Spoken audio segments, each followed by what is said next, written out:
ما تعبدون من بعدی، میرے دنیا سے جانے کے بعد تم کس کی عبادت کرو گے؟ اللہ کے نبی ہے اور جلیل القدر انبیاء کرام میں ان کا شمار ہوتا ہے، اس کے باوجود حضرت یعقوب علیہ السلام کو اپنے بچوں کے دین کی فکر ہے، ان کے ایمان کی فکر ہے، اور بچوں سے سوال کرتے ہیں کہ میرے بعد تم کس کی عبادت کرو گے؟ وہ کہتے ہیں کہ ہم آپ کے جو معبود ہیں اور آپ کے آباء و اجداد کے جو معبود ہیں ان کی ہم عبادت کریں گے، اللہ تعالیٰ کی عبادت کریں گے جو آپ کے بھی معبود ہیں، آپ کے آباء و اجداد کے بھی معبود ہیں اور سب کے رب اور پروردگار ہیں، ہم ان کی عبادت کریں۔ اسی طرح حضرت ابراہیم علیہ السلام نے اور حضرت یعقوب علیہ السلام نے اپنے بچوں کو یہ تاکیدی حکم دیا تھا، ان اللہ اصطفیٰ لکم الدین فلا تموتن الا وانتم مسلمون۔ ان کو یہ بات سمجھائی تھی کہ دیکھو اللہ تعالیٰ نے تم کو مسلمان بنایا ہے، سارے لوگوں میں سے چن کے تم کو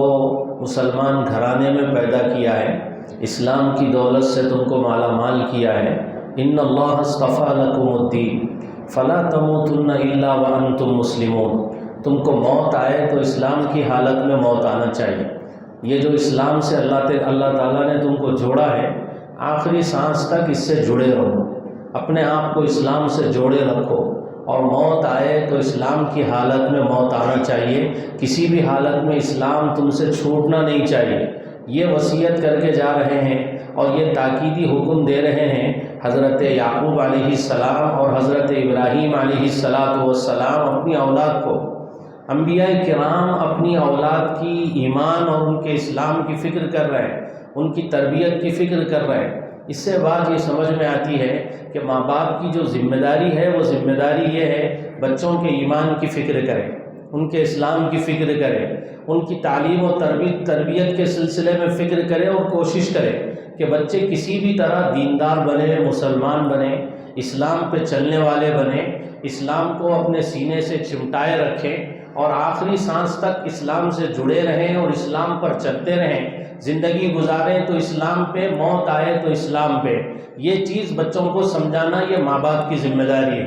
ایک زمانہ تھا کہ ماں باپ اپنے بچوں کے دین کے بارے میں فکر کرتے تھے، ان کے ایمان کے بارے میں فکر کرتے تھے، ان کے اسلام کی فکر کرتے تھے، ان کی جو تربیت کرتے تھے وہ اسلامی تربیت کرتے تھے اور ایمانی تربیت کرتے تھے، ان کو صحابہ اور صحابیات کے قصے سناتے تھے اور ان کے دل میں اسلام کی عظمت کو بٹھاتے تھے، اور ان کی تربیت ایسی کرتے تھے کہ اس تربیت پہ لاکھوں کا روپیہ بھی خرچ ہو جائے تو پیسہ خرچ کرنے سے کوئی دریغ نہیں کرتے تھے۔ پوری کوشش یہ ہوتی تھی کہ بچہ دیندار بنے، بچہ مسلمان بنے، بچہ اسلام کی عظمت کو اپنے سینے میں جگہ دے اور اسلام سے محبت کرنے والا اور پیغمبر اسلام سے محبت کرنے والا بنے۔ یہ فکر ہوتی تھی، یہ کوشش ہوتی تھی ایک زمانے میں ماں باپ کی اپنے بچوں کے دین کے سلسلے میں اور ان کی تربیت کے سلسلے میں۔ آپ کو اسلامی تاریخ میں ایک واقعہ ملے گا عجیب و غریب، اس سے آپ اندازہ لگا سکتے ہیں کہ ایک ماں کے دل میں بچے کے دین کے سلسلے میں، ایک والد کے دل میں، ایک باپ کے دل میں بچے کے دینی تربیت اور اس کی اسلامی تربیت کے سلسلے میں کیسا جذبہ ہونا چاہیے، اور ایک زمانہ تھا کہ کیسا جذبہ ہوتا تھا اور کیسی تربیت وہ لوگ کیا کرتے تھے۔ آپ اس سے اندازہ لگائیں۔ اسلامی تاریخ میں واقعہ لکھا ہوا ہے، مدینہ منورہ میں ایک شخص رہتے تھے، ان کا نام فروخ تھا۔ ان کی شادی ہوتی ہے، شادی ہونے کے بعد میں چند دنوں کے بعد میں وہ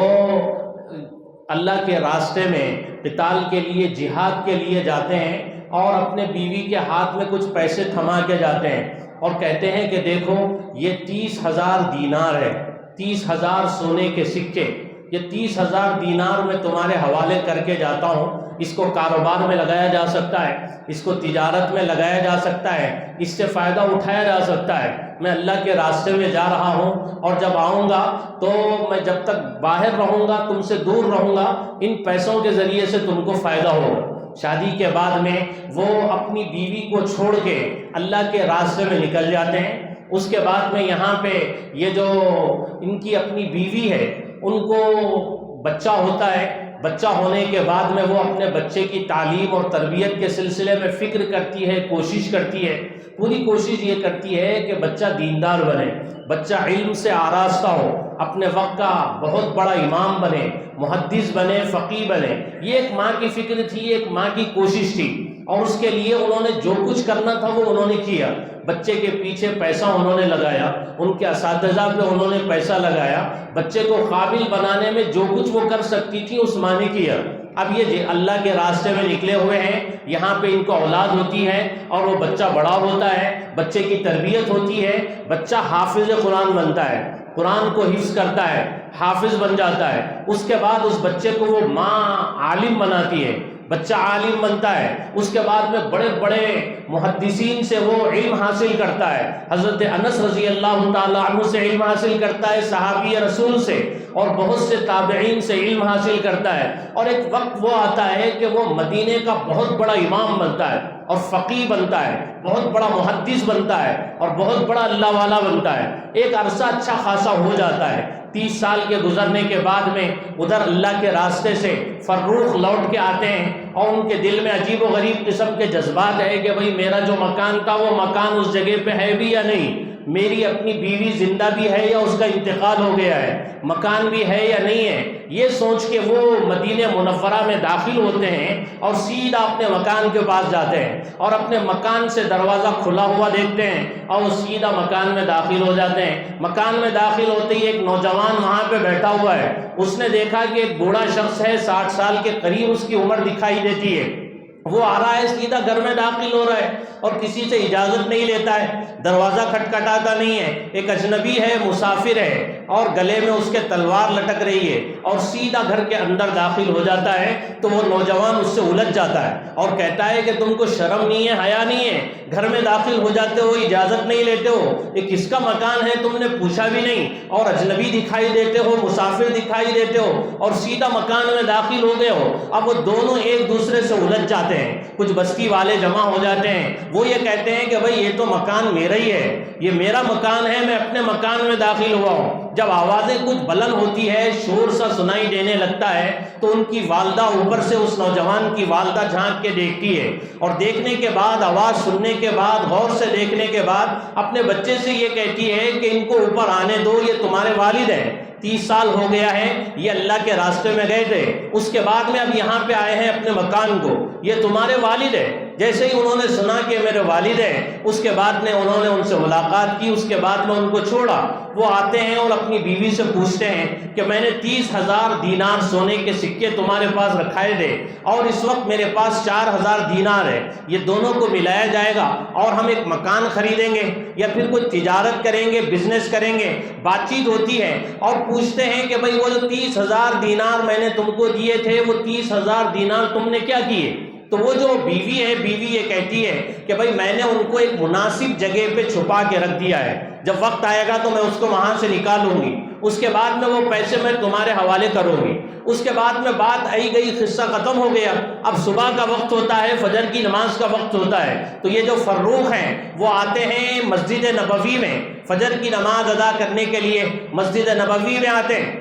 فجر کی نماز پڑھتے ہیں، روضہ رسول پہ پہنچتے ہیں، صلاۃ و سلام کا نذرانہ پیش کرتے ہیں، اس کے بعد لمبی چوڑی دعاؤں میں مشغول ہیں اور دعاؤں میں لگے ہوئے ہیں۔ اس کے بعد دیکھتے ہیں کہ ایک حلقہ لگا ہوا ہے مسجد نبوی میں، ایک شیخ بیٹھے ہوئے ہیں، ہزاروں کا مجمع ہے، دور دور سے آیا ہے، مسافر بھی اس میں دکھ رہے ہیں، مدینے کے لوگ بھی اس میں دکھ رہے ہیں، اور وہاں پہ بیٹھے ہوئے ہیں، حدیث کا درس ہو رہا ہے، شیخ کچھ کہتا ہے اپنی زبان سے، تو ایک منادی آواز لگانے والا اس جملے کو زور سے دہراتا ہے، پھر ایک منادی اس کو زور سے دہراتا ہے، اور مجمع کے آخر تک آواز پہنچائی جاتی ہے، حدیث پڑھائی جا رہی ہے اور مسائل بیان کیے جا رہے ہیں، لوگ کاغذ اور قلم لے کے بیٹھے ہوئے ہیں اور کاغذ و قلم لے کے لکھ رہے ہیں، ایسا لگ رہا ہے کہ ان کے سروں کے اوپر پرندے بیٹھے ہوئے ہیں۔ اب سب شیخ کی آواز کو غور سے سن رہے ہیں، ان کے زبان سے نکلنے والے جملوں کو غور سے سن رہے ہیں اور اس کو لکھ رہے ہیں، اور عجیب علوم کے دریا وہ بہا رہے ہیں۔ ان کو یہ بھی جا کے اس درس میں بیٹھ جاتے ہیں، فروغ بھی،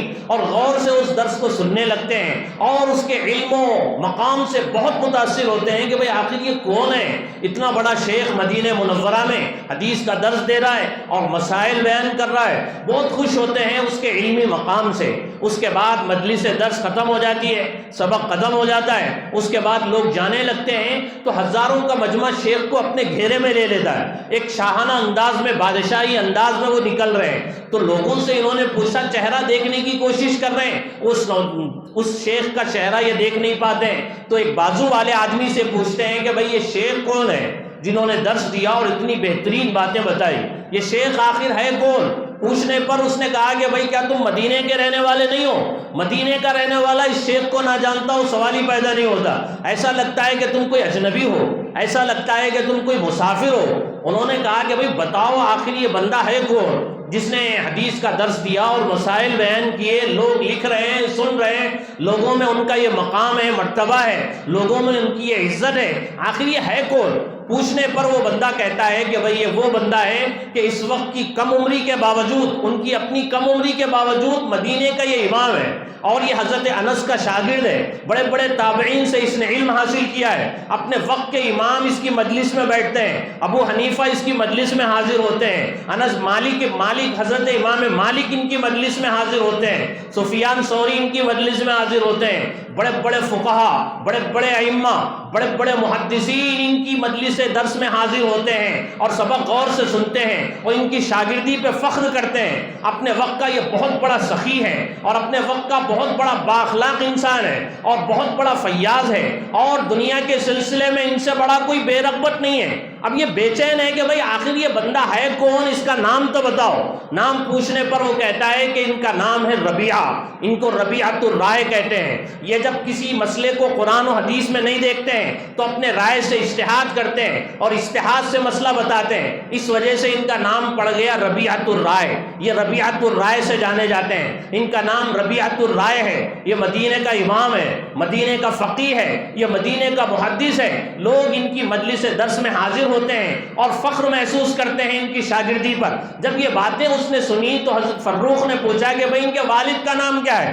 والد کا نام پوچھنے پر انہوں نے بتایا کہ ان کے والد کا نام فروخ ہے۔ جیسے انہوں نے سنا کہ یہ تو میرا بیٹا ہے تو ان کی آنکھوں سے آنسو بہنے لگے اور مارے خوشی کے ان کی آنکھوں سے آنسو نکلنے لگے۔ وہ فوری دوڑے دوڑے اپنے گھر کو گئے، اپنی بیوی سے انہوں نے ملاقات کی۔ بیوی نے دیکھا کہ ان کی آنکھوں سے آنسو بہ رہے ہیں تو پوچھا کہ بھئی کیا ہوا کہ آپ کی آنکھوں سے آنسو بہ رہے ہیں؟ پوچھنے پر انہوں نے بتایا کہ یہ خوشی کے آنسو ہے، خوشی کے آنسو ہے کہ میں نے اپنے بیٹے کو علم اور مقام کے ایسے، علم اور فقہ کے، حدیث کے ایسے مقام پہ میں نے اپنے بیٹے کو دیکھا ہے کہ اس مقام کو دیکھ کے مجھے بہت خوشی ہوئی اور خوشی سے آنسو بہ رہے۔ اس کا میں نے ایسا مقام و مرتبہ دیکھا کہ ہزاروں لوگ اس کی مجلس درس میں حاضری دیتے ہیں اور کاغذ قلم لے کے بیٹھے ہوئے ہیں، اس کے بتائے ہوئے جملوں کو نوٹ کر رہے ہیں اور لکھ رہے ہیں۔ اس کے مقام و مرتبے کو دیکھ کے مجھے خوشی ہوئی اور آنکھوں سے آنسو بہنے لگے۔ تو جیسے یہ جملہ انہوں نے بولا تو بیوی نے کہا کہ آپ نے مجھے 30,000 دینار کے بارے میں مجھ سے پوچھا تھا، جو جاتے وقت میں آپ نے 30,000 دینار سونے کے سکے مجھے دیے تھے، وہ جو 30,000 دینار تھے آپ نے پوچھا تھا کہ اس کو کہاں پہ خرچ کیا، اس کے بارے میں تم کو بتانا چاہتی ہوں۔ بیوی نے کہا کہ آپ کو 30,000 دینار زیادہ محبوب ہے یا اپنے بیٹے کا یہ مقام جو اس کو ملا ہوا ہے یہ محبوب ہے؟ جب یہ بات بتائی تو انہوں نے کہا کہ میرے بیٹے کو جو مقام و مرتبہ ملا ہوا ہے اس کے مقابلے میں دنیا کی کوئی دولت مجھے محبوب نہیں، دنیا کی کوئی دولت مجھے پسند نہیں، اتنا اونچا مقام و مرتبہ اس کو ملا ہوا ہے۔ جب یہ بات بتائی تو اس اللہ کے بندی نے کہا کہ وہ جو 30,000 دینار آپ نے مجھے دیے تھے، وہ 30,000 دینار میں نے اپنے اس بچے کی تعلیم اور اس کی تربیت پہ خرچ کیے۔ جو کچھ پیسہ تھا بچے کو پڑھانے پہ میں نے لگایا، اس کو محدث بنانے میں، اس کو فقیہ بنانے میں، اس کو اپنے وقت کا امام بنانے میں، وہ سارے کے سارے پیسے میں نے لگا دیے۔ تو یہ ایک والدہ تھی، اس کا اپنا جذبہ دیکھیے، اس کی اپنی طرف دیکھیے کہ بچہ ہے، بچہ قابل بنے، بچہ دیندار بنے، بچہ اللہ والا بنے، بچہ اپنے وقت کا محدث بنے، اپنے وقت کا فقیہ بنے۔ اس کے لیے کتنا سارا پیسہ اس اللہ کی بندی نے اس بچے کے پیچھے لگایا۔ اس کے دل میں جو جذبہ تھا، جو تڑپ تھی، اس تڑپ اور جذبے کو دیکھیے۔ ہمارے اپنے دلوں میں جو جذبہ ہے، تڑپ ہے، اس کو دیکھیے۔ ہم کیا چاہتے ہیں کہ بچہ 4 پیسے کمانے والا بن جائے، جو تعلیم بچے کو دی جاتی ہے اس تعلیم کے نتیجے میں اس کے دل میں جو چیز بٹھائی جاتی ہے، پیسے کی اہمیت بٹھائی جاتی ہے، روپیے کی اہمیت بٹھائی جاتی ہے، اس کے دل میں سب سے زیادہ محبوب اور پسندیدہ چیز اگر کوئی ہے تو وہ پیسہ ہے۔ حرص اور لالچ کو لے کے بچہ باہر آتا ہے، اس کے بعد اب وہ کاروبار میں قدم رکھتا ہے تو اس کے لیے بس پیسہ ہی سب معنی رکھتا ہے۔ وہ سمجھتا ہے کہ جو بھی ہے پیسہ ہے، جھوٹ بول کے کماؤ پیسہ کماؤ، دھوکہ دے کے کماؤ پیسہ کماؤ، چاہے کچھ بھی ہو جائے پیسہ کمایا جائے۔ پیسہ کمانے میں حلال کو دیکھنا ہے نہ حرام کو دیکھنا ہے، ایسی سوچ اس کی اپنی بنی ہوئی ہے۔ جب وہ میدان میں آتا ہے، ڈاکٹر بنتا ہے، لوگوں کی خدمت کے بجائے اس کا اپنا ذہن یہ بنا ہوا ہے کہ بھئی لوگوں سے پیسہ لوٹا جائے، پیسے لیے جائیں، دواخانہ آئے تو پہلے پیسے رکھو، اس کے بعد میں مریض کو لیا جائے گا اور دواخانے میں داخل کیا جائے گا، اس سے پہلے اس کو داخل نہیں کیا جائے گا چاہے وہ تڑپ تڑپ کے جان دے دے۔ خدمت کا جذبہ نہیں ہے، پیسہ کمانے کا جذبہ ہے، لوگوں سے ان کے جیب سے کیسے پیسے باہر آ جائیں، یہ جو جذبہ بڑھ رہا ہے، یہ جو عصری تعلیم ہم اپنے بچوں کو دلاتے ہیں، اس تعلیم میں یہی چیزیں ساری کی ساری بچوں کے ذہنوں میں بٹھائی جاتی ہیں اور یہی سب کچھ بچوں کو بتایا جاتا ہے، جس کے نتیجے میں بچہ بڑا ہوتا ہے یہ حرص کو لے کے، لالچ کو لے کے، دنیا ہی کو سب کچھ سمجھ کے کہ بھئی جو کچھ بھی ہے دنیا ہے، پیسہ ہے، روپیہ ہے، اس کے لیے جھوٹ بولو، دھوکہ دے دو، اس کے لیے اگر ضرورت پڑے تو اپنے باپ کو قتل کر دو، اس کے لیے ضرورت پڑے تو اپنی بہن کو قتل کر دو،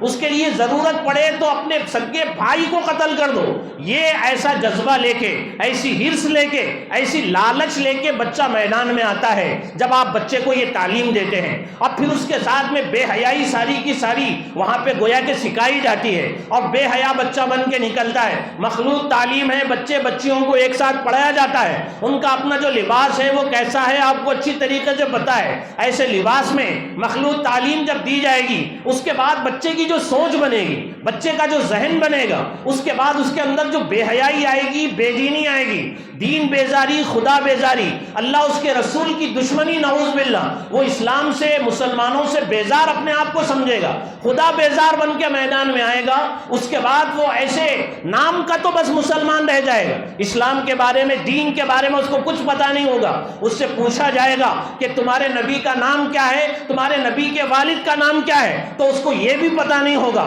اس سے یہ پوچھا جائے گا کہ بھئی تم بڑے قابل بن گئے، تم نے بڑی ڈگریاں حاصل کر لیں، معراج کسے کہتے ہیں، معراج کا کوئی واقعہ اسلامی تاریخ میں ہے تو اس کو معراج کیا ہے اس خاتون کو وہ بھی پتہ نہیں، معراج کا واقعہ کیا ہے یہ بھی پتہ نہیں۔ ایسے بچے ہماری اپنی نسلوں میں پیدا ہو رہے ہیں اس تعلیم کے نتیجے میں، اس عصری تعلیم کے نتیجے میں۔ اس کو سمجھنا ہے کہ ہماری اپنی نسلوں میں سلمان رشدی پیدا ہو رہے ہیں، تسلیمہ نسرین پیدا ہو رہے ہیں، یہ جو کچھ بھی ہے یہ عصری تعلیم کے نقصانات ہیں۔ یہ حاصل کرنے کی وجہ سے، یہ پڑھنے کی وجہ سے ہمارے اپنے بچے دین بیزار بن رہے ہیں، دین سے دور ہو رہے ہیں، اسلام سے دور ہو رہے ہیں، ماں باپ کو لے جا کے اولڈ ایج ہوموں میں ڈال رہے ہیں اور ماں باپ کی کوئی قدر نہیں، ماں باپ کی کوئی عزت نہیں، ان کی کوئی خدمت کرنے کو تیار نہیں۔ ماں باپ بوڑھے ہو جاتے ہیں تو ان بوڑھے ماں باپ کو اپنے اوپر بوجھ سمجھا جاتا ہے، ان کی خدمت کو بوجھ سمجھا جا رہا ہے۔ یہ جو کچھ بھی ہے میرے دوستو، یہ ہمارے اپنے ہاتھوں کی کمائی ہے۔ ہم نے ان کو جو تعلیم دی ہے اس تعلیم کا یہی رزلٹ ہے، اس تعلیم کا یہی نتیجہ ہے۔ آپ جو تعلیم دے رہے ہیں اس تعلیم کے ساتھ بچے کو دین بھی سکھائیے، اس تعلیم کے ساتھ بچے کو ایمان کے بارے میں بھی بتائیے، اس تعلیم کے ساتھ بچوں کو دین کے بارے میں بھی بتائیے، اللہ اس کے رسول کے بارے میں بھی بتائیے۔ یہ اگر آپ بتائیں گے تو پھر میرے دوستو یہ جو بچے بڑے ہوں گے تو اپنے ماں باپ کو بڑھاپے میں بوجھ نہیں سمجھیں گے۔ بچے جب بڑے ہوں گے تو بے حیا بچے نہیں، یہ نہیں بنیں گے۔ بچے جب بڑے ہوں گے اسلام اور پیغمبر اسلام کے بارے میں عجیب و غریب قسم کے اعتراضات نہیں کریں گے، دین کو یہ سینے سے لگائیں گے، اسلام کو سینے سے لگائیں گے، اسلام پہ جئیں گے، اسلام پہ مریں گے۔ جب آپ اسلام کے بارے میں ان کو بتائیں گے، یہ آپ کی ذمہ داری ہے، یہ ہم سب کی ذمہ داری ہے کہ ہم اپنے بچوں کو جو کچھ بھی پڑھائیں اس کے ساتھ ساتھ دین بھی پڑھائیں، اللہ اس کے رسول کے بارے میں بھی بتائیں، نبی صلی اللہ علیہ وسلم کے بارے میں بھی بتائیں، صحابہ کے بارے میں بھی بتائیں اور نبی کی سیرت بھی بتائیں۔ یہ ساری چیزیں یہ ہماری اپنی ذمہ داریوں میں سے ہیں، اس کو سمجھنے کی ضرورت ہے۔ اللہ سے دعا ہے اللہ تعالی ہم سب کو صحیح سمجھ عطا فرمائے، آمین۔ وآخر دعوانا الحمدللہ رب العالمین۔ سنتیں پڑھ لی۔